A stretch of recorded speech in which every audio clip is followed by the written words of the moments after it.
So hello there students, welcome back to my YouTube channel. So after nating i-discuss yung introduction to polynomial equations wherein diniscuss ko kung ano nga ba yung polynomial equation. So kung paano isulat yung polynomial equation in general form as well as yung pagdetermine natin ng leading coefficient, leading term, and then yung degree ng polynomial equations.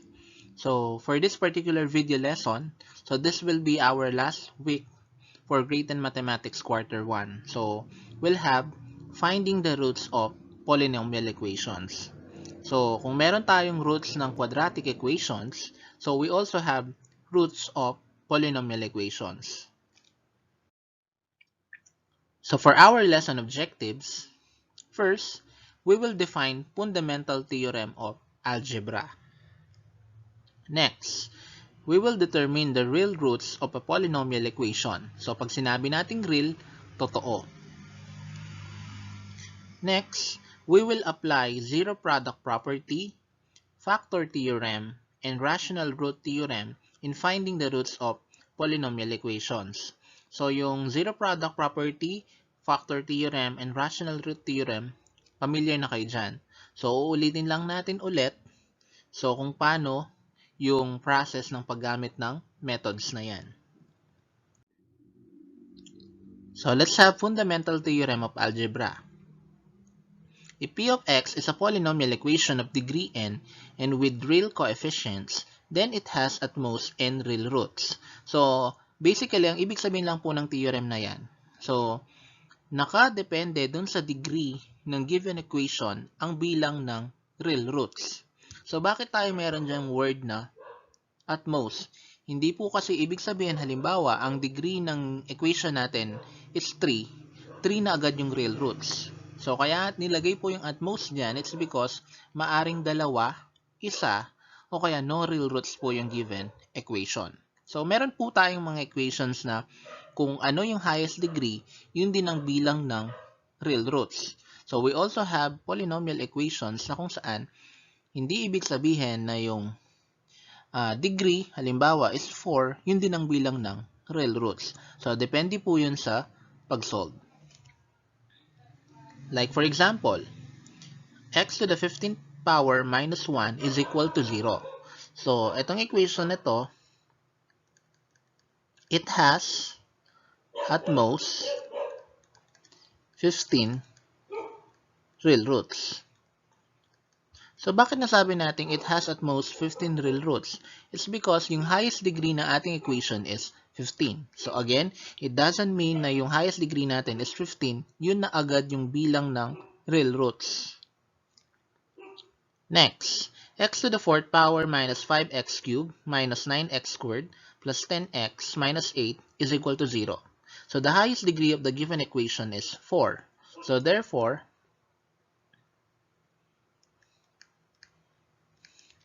4 real roots. So, again, yung 4 real roots na yan, at most yan. So, lagyan natin ng at most. Ayan. So, maaring 3 lang dyan yung real roots, 2, 1, o kaya naman, walang real root. Then finally, 2x to the 4th power plus 3x squared minus 9x to the 5th power plus 11x to the 6th power minus 2 plus x raised to the 9th power is equal to 0. As you can see, yung ating given equation ay hindi naka-arrange in decreasing powers. In short, hindi po siya nakasulat sa general form. However, pwede naman nating ma-identify yung highest degree ng given equation. So, the highest degree of the given equation is 9. So, our equation, it has at most 9 real roots. So, yan lang po yung fundamental theorem of algebra. At least nabibigyan tayo ng idea kung ilan ang maaari or posibleng number of real roots. So, let's have zero product property.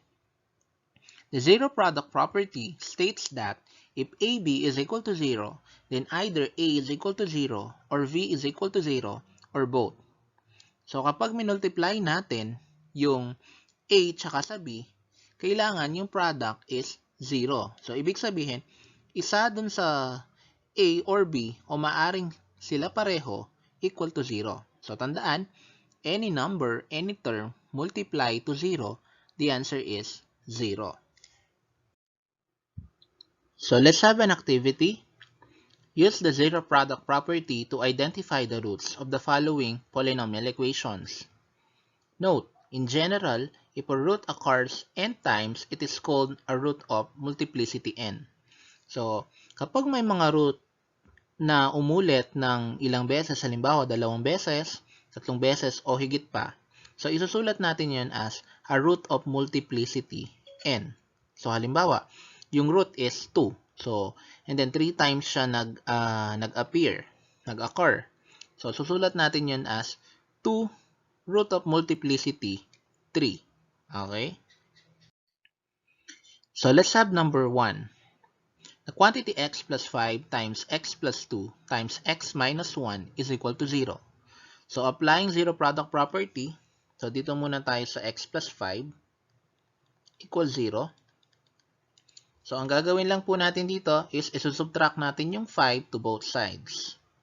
So, x plus 5 minus 5 is equal to 0 minus 5. So, x equals, so 0 minus 5, that is negative 5. So, yung isang root po natin is negative 5. Next, x plus 2 equals 0. So, subtract natin yung 2, both sides. So, x plus 2 minus 2 equals 0 minus 2. So, x equals, so 0 minus 2, that is negative 2.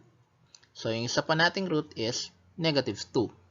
Finally, x minus 1 equals 0. So, i-add natin yung 1 to both sides. So, negative 1 plus 1 equals 0 plus 1. So, x equals, so 0 plus 1, that is 1. So, yung roots po ng given equation natin, x is equal to negative 5, negative 2, and 1. So, as you can see, yung ating given equation is in factored form. So, yung ibang way, madaling paraan para ma-identify agad yung mga roots is baliktarin lang natin yung mga sign. Halimbawa, yan, 5, 2, negative 1. Next, number 2. The quantity x plus 6 times the quantity x plus 4 times the quantity x minus 2 times the quantity x plus 4 is equal to 0. So, umulit po dyan yung x plus 4. So, dalawang beses. Ibig sabihin, may isusulat natin yung root niyan ng may multiplicity. Okay. So, yung x plus 6 is equal to 0. So, mag-subtract tayo ng 6 to both sides.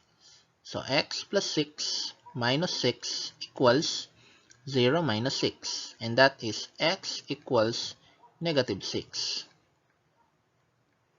Next, yung x plus 4. X plus 4 equals 0. So, mag-subtract tayo ng 4 to both sides. So, x plus 4 minus 4 equals 0 minus 4. So, x equals, so 0 minus 4, that is negative 4. Finally, x minus 2 equals 0. So, we add 2 to both sides. X minus 2 plus 2 equals 0 plus 2. And then, x equals 0 plus 2, that is 2. So, paano natin isusulat yung negative 4? So, yung negative 4, sulat natin siya as negative 4 root of multiplicity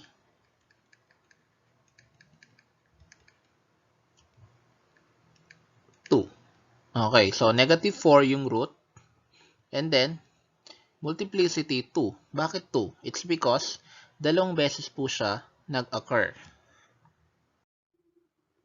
So, yung next example po natin, x times the quantity x minus 1 squared times the quantity x minus 4 cubed is equal to 0. So, para mas mabilis yung ating solution, So, i-apply natin yung sinabi ko kanina, yung babalik ta rin lang yung sign. So, x is equal to 0. So, yung una natin, yan, x equal to 0. So, ito po yung isa sa ating mga roots. And then, x minus 1.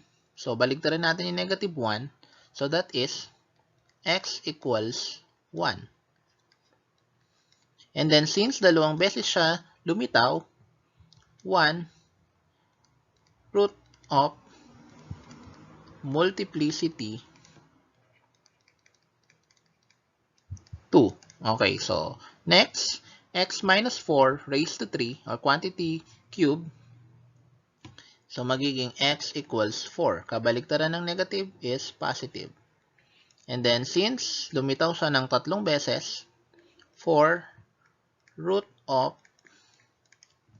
multiplicity 3. Okay, so yan po yung tamang pagsulat kapag may mga root po tayo or roots po tayo na nag-occur ng n times. So kapag isang beses lang, no need to write. Next, how do we find roots of polynomial equations using factor theorem? So familiar po tayo sa factor theorem. So ulitin lang natin, i-review lang natin kung ano ibig sabihin ng factor theorem.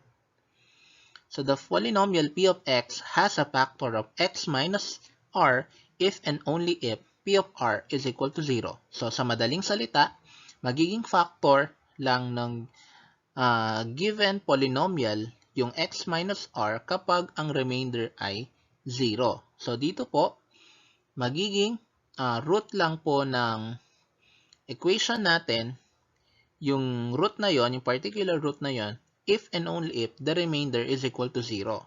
So gagamit po tayo dito ng synthetic division. So let's have example number 1. Is x is equal to 4, a root of x cubed minus 5x squared minus 2x plus 24 is equal to 0. So paano natin malalaman na yung 4 root siya ng ating given equation?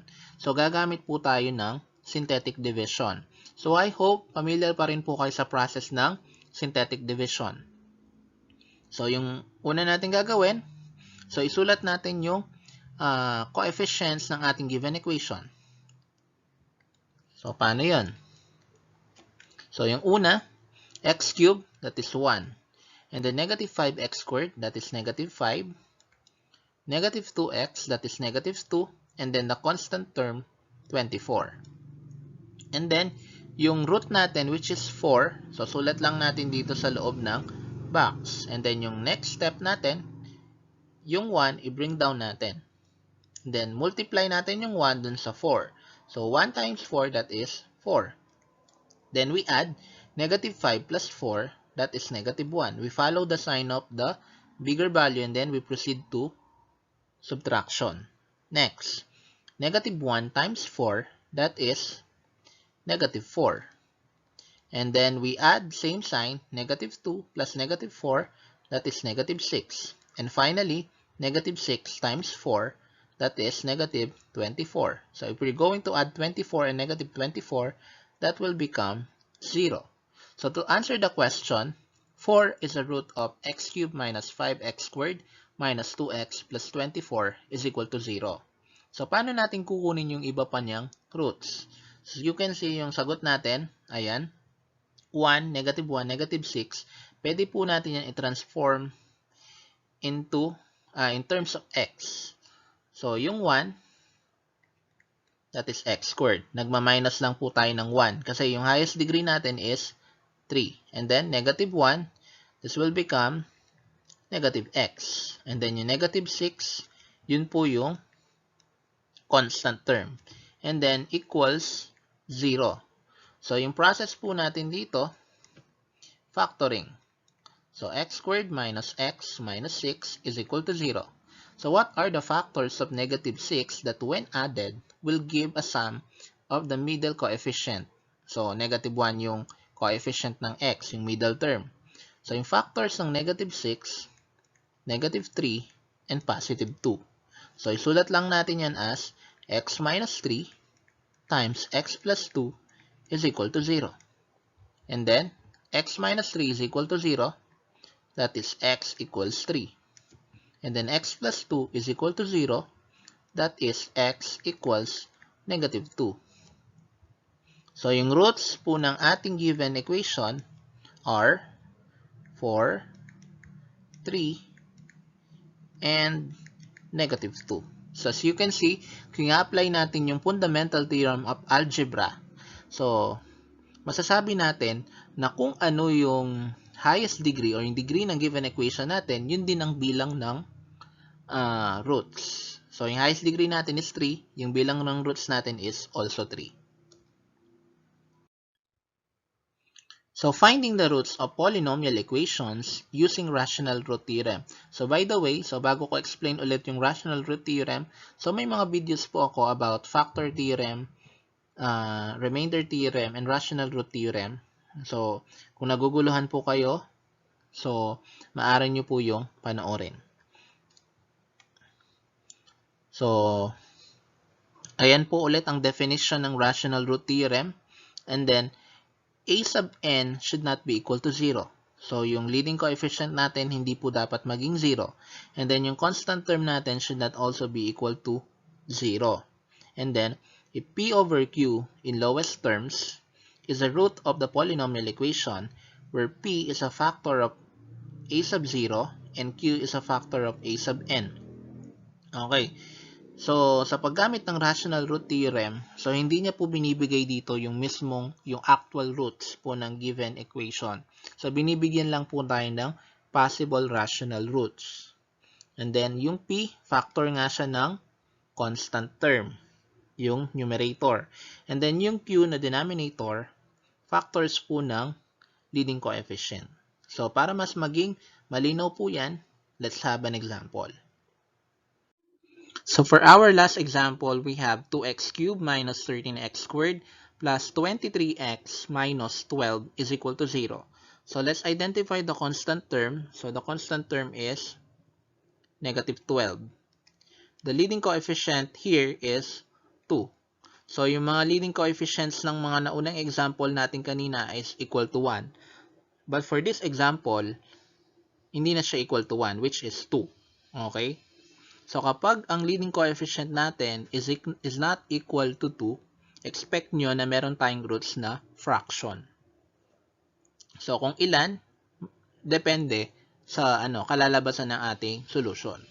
So, yung factors ng negative 12, positive negative 1, positive negative 2, positive negative 3, positive negative 6, negative 4, positive negative 6, and positive negative 12. Now, since yung leading coefficient natin is not equal to 2, so hindi lang po positive and negative 1 ang kanyang factors, but positive negative 1 and positive negative 2. Now, what are the possible rational roots? Okay. P over Q. So, ito po yung magiging possible rational roots po. So, lahat ng factors ng constant term natin na 12, i-divide natin sa positive negative 1, tsaka positive negative 2. Okay. So, pwede nyo umpisan sa 1 muna, and then 2. So, kapag dinivide po natin yung constant term, yung mga factors ng constant term sa factors ng leading coefficient, ito po ang lilitaw na sagot. Positive negative 1, positive negative 2, positive negative 3, positive negative 4, positive negative 6, positive negative 12. So, yan po yung mga nakuhang factors kapag i-divide sa positive negative 1. Pero kapag dinivide po yung mga factors ng constant terms sa positive negative 2, ito naman po ang lilitaw. Positive negative 1/2, tsaka positive negative 3 over 2.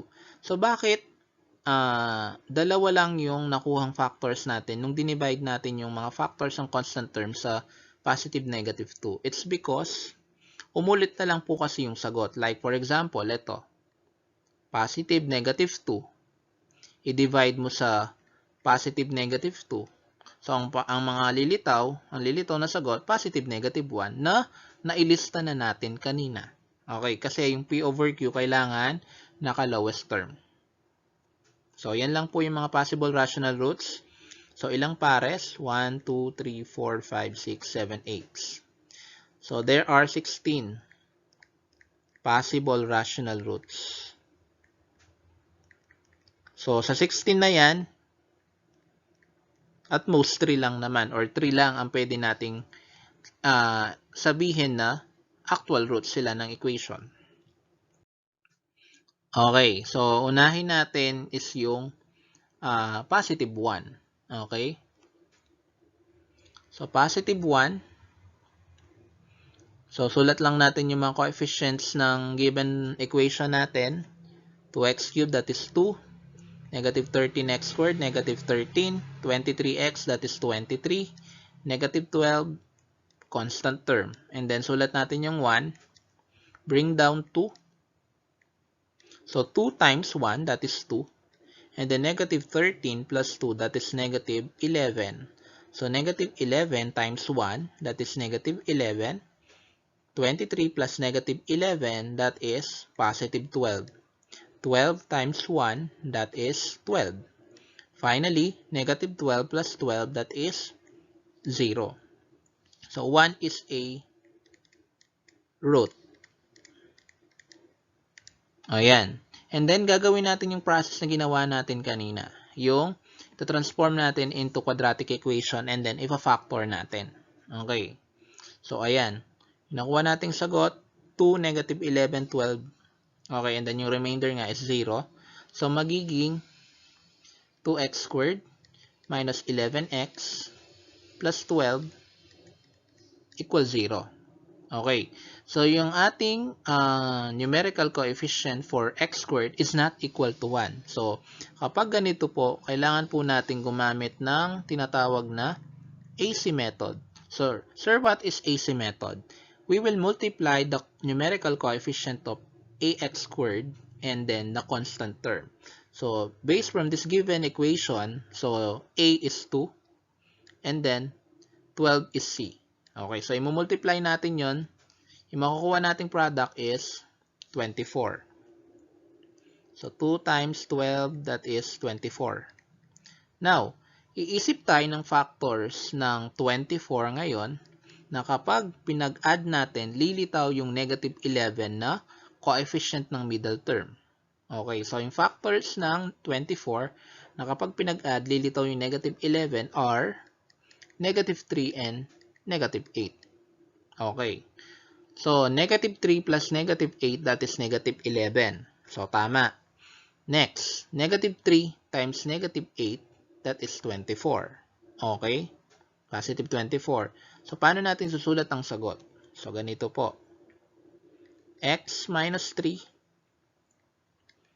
x minus 8 equals 0. Kaya lang, since yung numerical coefficient natin is not equal to 1, so we need to divide the constant terms by 2. Okay, so divide natin yung constant terms by 2. And then, magiging x minus 3 over 2. So, we cannot divide 3 by 2 na walang remainder. So, ibig sabihin yung 2, ililipat po natin sa tabi ng x. So, magiging 2x minus 3 times, so, negative 8 divided by 2, that is negative 4. So, pwede natin i-divide ng walang remainder. So, sulat lang natin as x minus 4 equals 0. Next, equate natin yung mga terms to 0. 2x minus 3 is equal to 0. And then, yung isa naman, x minus 4 equals 0. So, itong 2x minus 3 is equal to 0, magiging ganito siya. 2x equals 3. And then, divide the whole equation by 2. So, the value of x is 3 over 2. Ayan. Next, x minus 4 is equal to 0, magiging x equals 4. So, you can see meron tayong nakuhang fractional roots dito kasi nga, yung ating leading coefficient is not equal to 1. So, expect natin na may fractions talaga na roots. So, nakuha natin dito na fraction is fractional roots, root is 3 over 2.